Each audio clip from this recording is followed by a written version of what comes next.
নমস্কার বন্ধুরা, তাপস কর্নারে আপনাদের সবাইকে স্বাগত জানাই। আমাদের প্রত্যেকেরই একটা টেনশন থাকে যে সকালের জলখাবারে কি বানানো যায়। তাই সেই কথাটা ভেবে আজ আমি খুবই টেস্টি আর খুবই কম সময়ে বানানো যায় এমন একটি ব্রেকফাস্টের রেসিপি নিয়ে এসেছি। তো এখানে আমি ধোসা বানানোর সময় অর্ধেকটা ব্যাটার তুলে রেখেছিলাম, আর সেই ব্যাটারটা নিয়েই এখন আমি এটা বানাবো। আর এর মধ্যে দিয়ে দেবো স্বাদ মতো নুন। এবার এটাকে খুব ভালো করে ফেটিয়ে নেব। এটাতে কিন্তু কোনো জল মেশানো যাবে না, তাহলে ব্যাটারটা পাতলা হয়ে যাবে। এই ব্যাটারটার রেশিও কিন্তু 3:1, মানে 3 কাপ সেদ্ধ চাল আর 1 কাপ কলাইয়ের ডাল নিয়েছি। এবার একটা তাওয়ার মধ্যে কিছুটা তেল নিয়ে তাতে দিয়ে দেব পেঁয়াজ কুচি। পেঁয়াজটা একটু ভেজে নেবার পর এতে দিয়ে দেব টমেটো কুচি, কারি পাতা, কাঁচা লঙ্কা কুচি আর ধনে পাতা কুচি। এখানে পেঁয়াজ কুচি, টমেটো কুচি এই সব কিছুই আপনাদের পরিমাণ মতন দেবেন। এবার এর মধ্যে স্বাদ মতো নুন দিয়ে 2 মিনিট মতো লো টু মিডিয়াম ফ্লেমে ঢাকা দিয়ে দেব।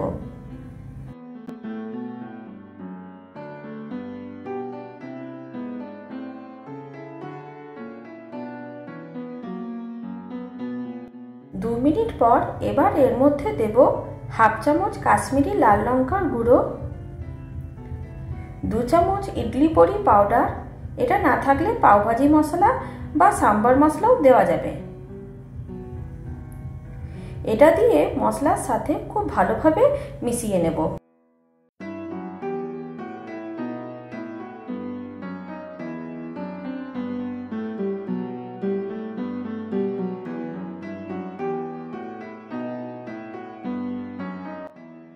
মশলাটা ভেজে নেবার পর এবার এটাকে 4 ভাগে ভাগ করে নিচ্ছি।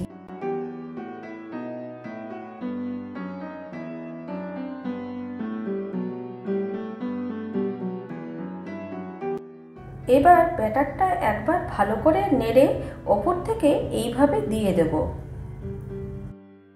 এই রেসিপিটি যদি আপনাদের ভালো লেগে থাকে তাহলে অবশ্যই ফ্যামিলি আর ফ্রেন্ডসের মধ্যে শেয়ার করবেন, আর যদি নতুন বন্ধু হয়ে থাকেন তাহলে সাবস্ক্রাইব করে পাশে থাকার অনুরোধ রইল। এরপর ওপর থেকে এইভাবে ইডলি পরি মশলাটা একটু করে ছড়িয়ে দেব, আর দেব ধনেপাতা কুচি, আর মাঝখানে 1 চামচ বাটার দিয়ে ঢাকা দিয়ে লো টু মিডিয়াম ফ্লেমে 1 থেকে 2 মিনিট মতো হতে দেব।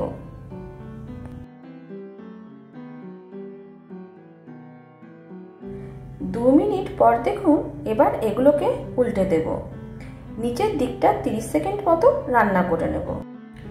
তাহলে আমাদের রেডি হয়ে গেল হায়দ্রাবাদি স্পেশাল স্পট ইডলি। এই রেসিপিটি আপনাদের কেমন লাগলো অবশ্যই কমেন্ট করে জানাবেন। আর এই রেসিপিটি আপনারাও একবার বাড়িতে বানিয়ে দেখুন, আশা করি ভালো লাগবে। রেসিপিটি ভালো লাগলে অবশ্যই সাবস্ক্রাইব করে পাশে থাকার অনুরোধ রইল।